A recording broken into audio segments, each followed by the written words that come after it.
Hey guys, welcome back to Lovin Dubai show. It is Wednesday morning and we have all woken up to news of a massacre in Gaza. The UAE has condemned the Israeli attack on the Al-Ahli Baptist Hospital in Gaza, and we talked about what the UAE is doing in terms of aid and also regional discussions with counterparties on the show. Exactly. Ireland and the UAE were on the call this morning talking about comprehensive efforts to achieve peace, to open up corridor just for humanitarian aid to pass by safely. So all of that we discussed with you guys on the show this morning. And also, if you are staying in JLT and if you are a pet owner, how you can get involved in a dog walk that's happening this weekend on Saturday. Hey guys, welcome back to Lovin Dubai show, where we go through the top trending stories that everyone across the country is talking about. Of course, we've woken up to horrific news, and the UAE has condemned the Israeli attack on the Al-Ahli Baptist Hospital in Gaza, which claimed 500 lives. We'll also be talking about the UAE and Ireland discuss regional developments. Later on in the show, we're going to talk about a dog lover who's arranging a community dog walk in JLT this Saturday. If you love dogs, please bring them out. And of course, we'll be talking about the record, the highest running track on a building. But first, the headline. The UAE condemns the Israeli attack on Al-Ahli Baptist Hospital in Gaza. The United Arab Emirates strongly condemns the Israeli attack that targeted Al-Ahli Baptist Hospital in the Gaza Strip, resulting in the death and injury of hundreds of people. The last toll reached 500. The Ministry of Foreign Affairs expresses its deep regret for the loss of life and conveys its condolences to the families of the victims, wishing a swift recovery for all those injured. The ministry also stressed the need for an immediate cessation of hostilities and to ensure that civilians and civilian institutions are not targeted.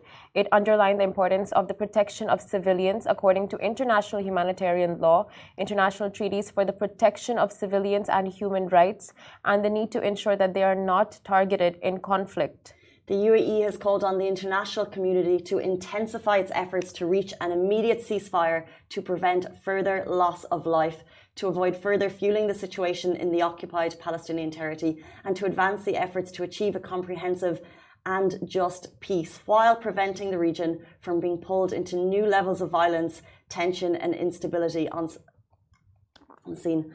I think we've all woken up to this horrific, senseless story where we're seeing 500 lives have been claimed. Our prayers this morning with Gaza for the senseless loss of life. Like Casey said, our thoughts and prayers are with Gaza right now. And our next headline is the UAE and Ireland discuss regional developments.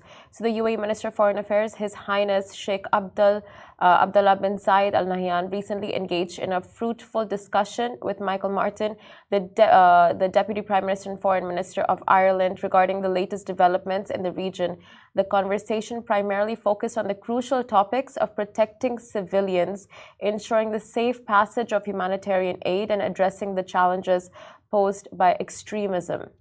During their call, Sheikh Abdullah and Minister Micheál Martin underscored the urgent need to establish secure humanitarian corridors to facilitate delivery of relief and medical assistance to those in need. This emphasis on safeguarding civilian lives amid the ongoing crisis reflects the shared commitment of both nations to prioritise the well-being and safety of individuals affected by regional conflicts. Furthermore, the two ministers delved into a broader scope of regional and international efforts aimed at combating extremism and curbing escalating violence, recognizing the destructive consequences that such cries have on civilian populations. They highlighted the importance of collective action to mitigate these risks and protect innocent lives. In the discussion, Sheikh Abdullah and Minister Martin stressed the significance of intensifying efforts to restore security and stability in the region by promoting dialogue, cooperation and collaborative initiatives. Both countries seek to foster an environment conducive to peace and prosperity. This is between the UAE and Ireland, but we're seeing a major collaboration, and we'll also look at Egypt's hosting of a summit in the coming days, which brings together a lot more countries. However, this exchange between the UAE and Ireland serves as a testament to the enduring commitment of nations to address pressing regional challenges through sustained cooperation and a shared vision for a more secure and stable future. They strive to make tangible progress in resolving complex issues and of improving the lives of those affected. As the international community continues to grapple with the complexities of the regional dynamics ongoing right now, the UAE and Ireland stand united in their dedication to promoting peace, protecting civilians, and advancing humanitarian efforts. Their dialogue sets a positive precedent for diplomatic engagement and underscores the importance of collective action in addressing regional crisis effectively. Egypt intends to host also an international summit to address the current crisis in Gaza. The country's presidency has said they hastily arranged the summit, which will take place on October 1st in Cairo. It brings together Turkey, Iraq, Qatar, among others, to kind of extend this dialogue.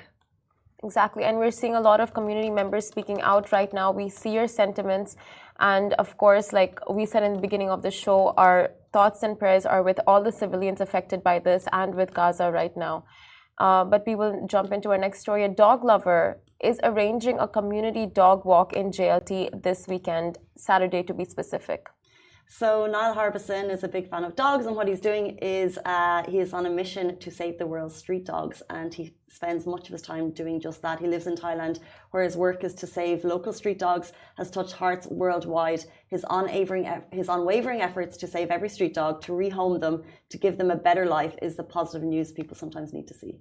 Exactly. So Niall began hosting community dog walks around the world, and the response has been incredible. Niall will post on X, and he will be saying where he's at, and dog lovers gather simply there for a walk. And he's done dog walks in Ireland, the US, and very soon he's landing in Dubai. So he's set to gather dogs for a walk this Saturday, which is just a pleasant.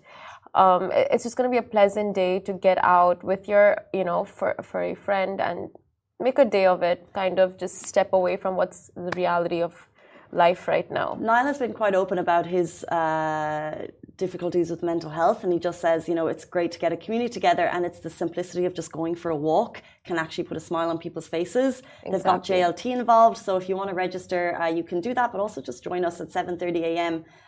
Down in Cluster X in JLT this Saturday at 7:30. Dogs must be on a leash for their safety. Also clean up after your dog. But just as a note, it is just a simple walk to get people together. And it's really amazing. He just kind of like puts a post out on Twitter and says, hey, I'm going for a walk. Does anyone want to come?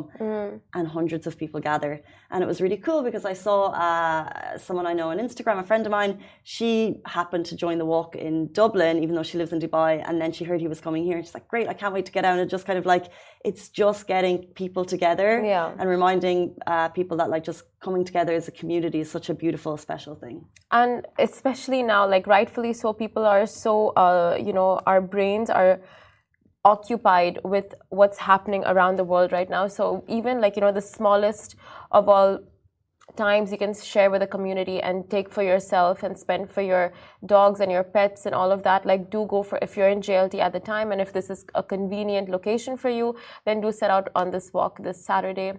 But yeah, our next story, it's a record for the highest running track on a building. Dubai's Wasl sets a new Guinness World Record title for the highest running track on a building situated 157 meters above the ground. Wasl's Sky Track is a 335-meter rooftop track where fitness enthusiasts can enjoy a unique experience surpassing a traditional gym, and the workout views of Burj Khalifa, Zabil Park, the Dubai Frame, Sheikh Zayed Road, Old Dubai, and the Arabian Gulf. I think it's on a new building that hasn't been opened yet. I think it's kind of like a prestigious piece that they're highlighting ahead of Dubai Fitness Challenge, which of course is going to be announced soon. We've heard some very exciting things coming out from that. Those are our top stories, but I think it's clear that our minds and thoughts are just with Gaza this morning. Waking up to that senseless piece of news, I think, was difficult for everyone, and our prayers are with Gaza. And as we've said before, the UAE's effort in terms of getting aid and opening up corridors is incredible. What they've done is they've created the Tarahum for Gaza, which is specifically for donations. And we know that there will be community events happening, so you can get yourself involved in packing. And they'll also be taking donations along with the Emirates Red Crescent. So there is a lot going on there. They announced an Abu Dhabi initiative last weekend.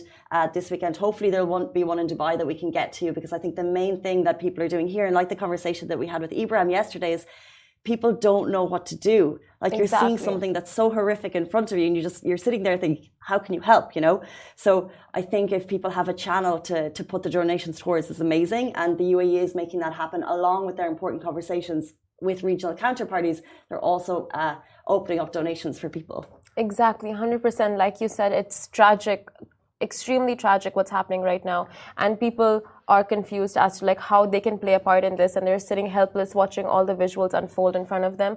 But what we can do now is just donate. Like the only thing we can do now for society and for Gaza and everyone suffering there is just jump onto Terra Home, see all the packages. They have 3 different types of packages for kids, for women, and kids, women, and I think the elderly. And in those 3 packages, there's a list of items that they require for you to be putting into a box. So please, if you are able to, please go ahead and do that, and just do your part in contributing for Gaza. Absolutely. 8:56 on this Wednesday morning. Thank you all so much for tuning in. We're back with you tomorrow morning, same time, same place. Goodbye from me. Goodbye.